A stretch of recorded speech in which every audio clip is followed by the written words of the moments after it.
Graduate نہیں تھے۔ صدر صاحب کا فرمانا درست ہے، واقعی قائد اعظم نے گریجویشن نہیں کی تھی، لیکن قائد اعظم نے زندگی میں کبھی جھوٹ بھی نہیں بولا تھا۔ وہ کرپشن کے مقدموں میں جیل بھی نہیں گئے تھے، انہوں نے محل بھی نہیں خریدا تھا، ان کے سوئس اکاؤنٹس بھی نہیں تھے، ان کے پاس بلٹ پروف گاڑیاں بھی نہیں تھیں، وہ 30 گاڑیوں کے قافلے میں سفر بھی نہیں کرتے تھے، ان کے ایوان صدارت کا بجٹ بھی 1.5 ارب روپے نہیں تھا، وہ 50 لوگوں کے ساتھ غیر ملکی دوروں پر بھی نہیں جاتے تھے، انہوں نے کبھی ججوں کو دھمکیاں بھی نہیں دی تھی، انہوں نے عدالتوں کے فیصلوں سے انکار بھی نہیں کیا تھا، وہ ذاتی اخراجات کا بوجھ بھی ملکی خزانے پر نہیں ڈالتے تھے، ان کا دبئی، جدہ، لندن یا نیو یارک میں کوئی گھر بھی نہیں تھا، وہ وصیت کے ذریعے آل انڈیا مسلم لیگ کے سربراہ بھی منتخب نہیں ہوئے تھے، اور انہوں نے مرنے سے پہلے اپنی بہن فاطمہ جناح یا اپنی صاحبزادی دینا جناح کو اپنی پارٹی کا سربراہ بھی نہیں بنایا تھا، انہوں نے کبھی میرٹ کی خلاف ورزی بھی نہیں کی تھی، انہوں نے کبھی سفارش بھی نہیں کی تھی،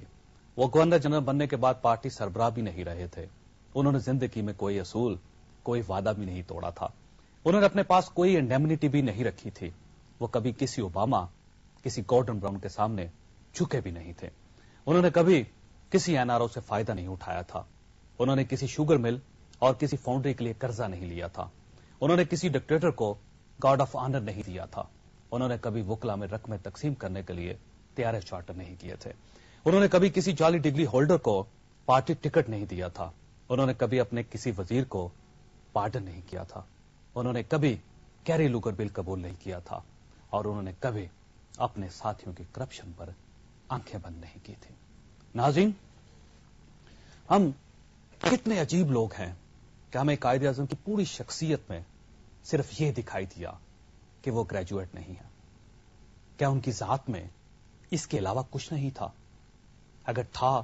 تو ہم نے آج تک اس پر عمل درآمد کیوں نہیں کیا؟ اگر آپ نے حضور قائد اعظم کی ذات پر ہی عمل کرنا ہے تو قائد اعظم کی ذات گریجویشن سے نہیں